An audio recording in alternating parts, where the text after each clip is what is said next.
Good morning students. आज के इस वीडियो लेक्चर में मैं आपका स्वागत करता हूं। जैसे कि आप सभी जानते हैं कि आपका ट्रायंगल वाला चैप्टर बच्चे चल रहा है। एक्सरसाइज 6.2 और 6 पहली 2 एक्सरसाइज ही आपके नए सिलेबस के अनुसार लाई करती हैं। आगे की एक्सरसाइज न्यू सिलेबस के अनुसार डिलीट कर दी गई है। तो ट्रायंगल की last exercise for new syllabus, नए सिलेबस के अनुसार ये लास्ट वाली एक्सरसाइज 6.2 है। इसके पहले 4 क्वेश्चन प्यारे बच्चों में पहले ही आपको सोल्व करा चुका हूं।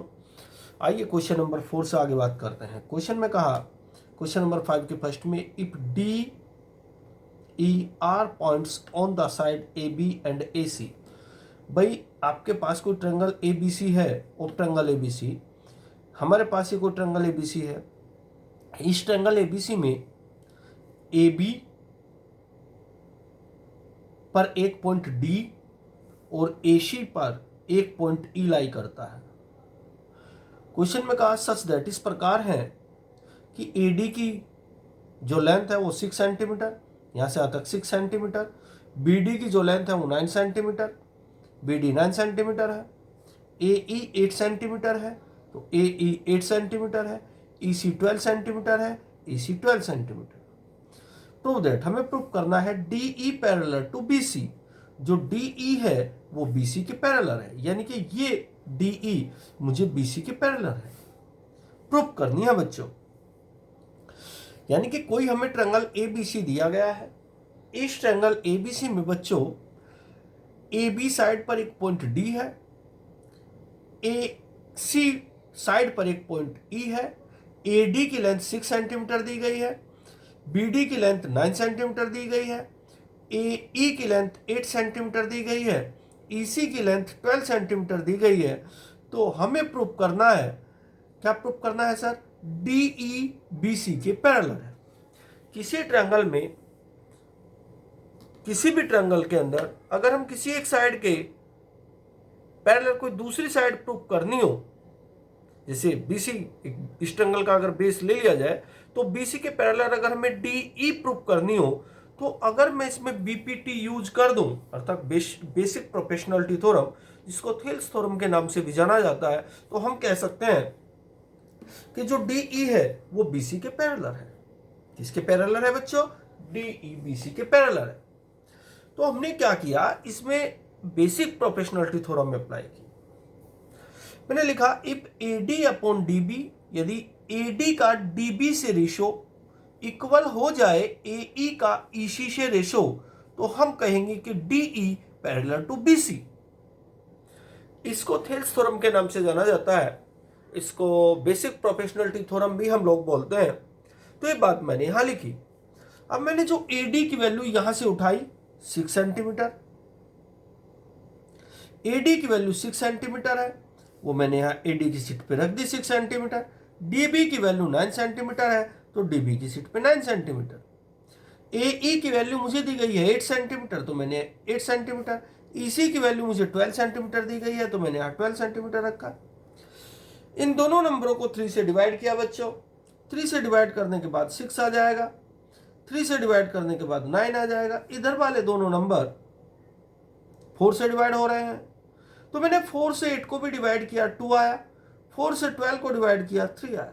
इधर 2/3, इधर 2/3। ये दोनों के दोनों एक दूसरे के इक्वल आए हैं। मैंने लिखा इट इज ट्रू। भाई दोनों एक दूसरे के इक्वल है तो ट्रू हुआ। सो अगर ये कंडीशन किसी ट्रायंगल में फॉलो होती है तो हम बोलते हैं कि बीसी डीई के पैरेलल है। इसलिए मैंने लिखा कि जो डीई है, डीई बीसी के पैरेलल है और बीसी डीई के पैरेलल, अर्थात ये दोनों एक दूसरे के पैरेलल है। यही मुझे प्रूव करना था। एक बार और बात करते हैं। आपके ट्रायंगल एबीसी में ये बात बताई गई है, जो क्वेश्चन में मेरे आपको बात दी गई है उसके लिए बात करते हैं। इस ट्रायंगल एबीसी में जो मुझे बात बताई गई है कि एबी ट्रायंगल की साइड पर एक पॉइंट डी है, एसी ट्रायंगल की साइड पर एक पॉइंट ई है। अगर आप डी से ई को मीट करते हैं तो एक लाइन जो बनी है, लाइन सेगमेंट जो बना है डीई का, ये डीई बीसी के पैरेलल है। बच्चों ये बात मुझे प्रूव करनी। तो ये सब प्रूव करने के लिए मैंने क्या किया, इसमें basic proportionality theorem apply. Basic proportionality theorem हम लोग को बोलती है कि जो एडी का डीबी से रेशो है वो ही रेशो होना चाहिए एई का इसी से, एई का इसी से। तो मैंने एडी की वैल्यू यहां से उठाई 6 सेंटीमीटर, जो कि मैंने यहां रखी।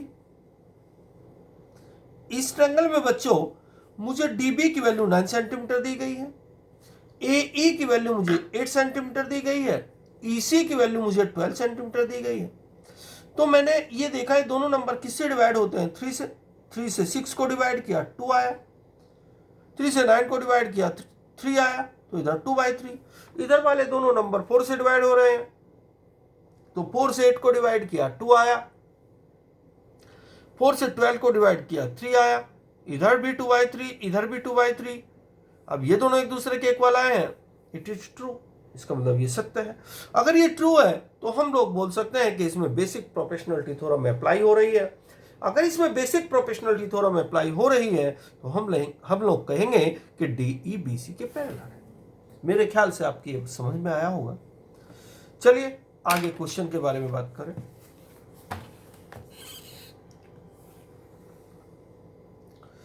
पहले बच्चों अब मैं क्वेश्चन नंबर 7 के बारे में बात करता हूं। ये 5 था, 6 आप करके देखेंगे। क्वेश्चन नंबर 5 के बारे में बात करें। इन फिगर, ये मुझे फिगर दी गई है, इस फिगर में बुक में आपकी बुक फिगर बनी हुई है, डीई ए के डीई ए क्यू के पैरेलल है, डीई ए क्यू के पैरेलल है, यानी कि ये वाली साइड ए क्यू के पैरेलल है, डी एफ ए आर के पैरेलल है, डी एफ ए आर के पैरेलल है।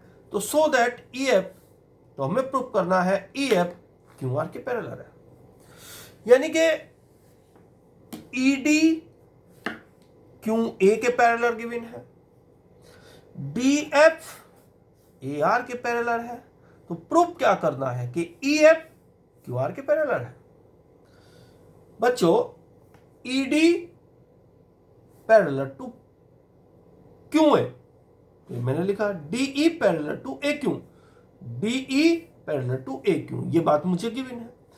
अगर मैं ट्रायंगल पी क्यू ए को देखूं, जरा ध्यान से देखो, अगर मैं ट्रायंगल पी क्यू ए को देखूं तो पी क्यू ए में ईडी क्यू ए के पैरेलल मुझे गिवन है। अगर ईडी क्यू ए के पैरेलल है तो बेसिक प्रोपोर्शनलिटी थ्योरम इस ट्रायंगल पी क्यू ए में मैं अप्लाई करूं तो PE upon E Q is equal PD upon D A. इसको मैंने इक्वेशन नंबर 1 माना। अब दूसरी बात को देखते हैं। दूसरी बात में बच्चों मुझे डी एफ ए आर के पैरेलल दिया गया है, डी एफ ए आर के पैरेलल है।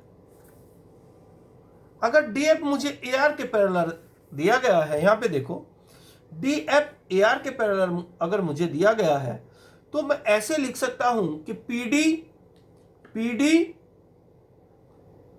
Upon D A is equal A F upon F R. Sir क्यों लिख सकते हैं? By basic proportionality theorem.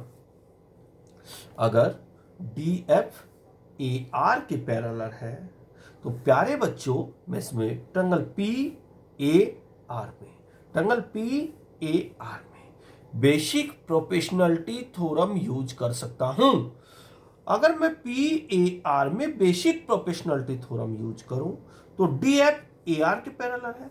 अगर डी एफ ए आर के पैरेलल है तो मैं बोल सकता हूं P D upon D A is equal to P F upon F R. इसको मैंने इक्वेशन नंबर 2 माना। अब आप जरा ध्यान से देखेंगे, मैंने आगे लिखा फ्रॉम इक्वेशन नंबर 1 एंड 2। अगर मैं एक बार इक्वेशन नंबर 1 को देखूं, एक बार इक्वेशन नंबर 2 को देखूं, तो आपको देखने से पता चलेगा P D upon D A, P D upon D A equation number 1 में भी है, इक्वेशन नंबर 2 में भी है। अर्थात P D upon D A, P D upon D A equation number 1 में भी लाई कर रहा है और इक्वेशन नंबर 2 में भी लाई कर रहा है। अर्थात P D upon D A P E upon E Q और P D upon D A P upon F R के बराबर होगा। अर्थात ये दोनों एक दूसरे के बराबर हो जाएंगे। अर्थात P F upon F are equal हो जाएगा पीई अपॉन ई क्यू।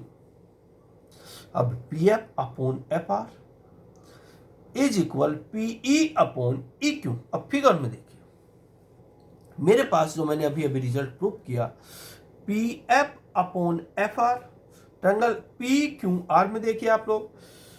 अब आप लोग ट्रायंगल PQR में देखें, PQR में देखने पर PF upon FR is equal PE upon EQ। अभी अभी मैंने प्रूव किया, क्योंकि अभी अभी मैंने प्रूव किया है कि PF upon FR is equal to PE upon EQ।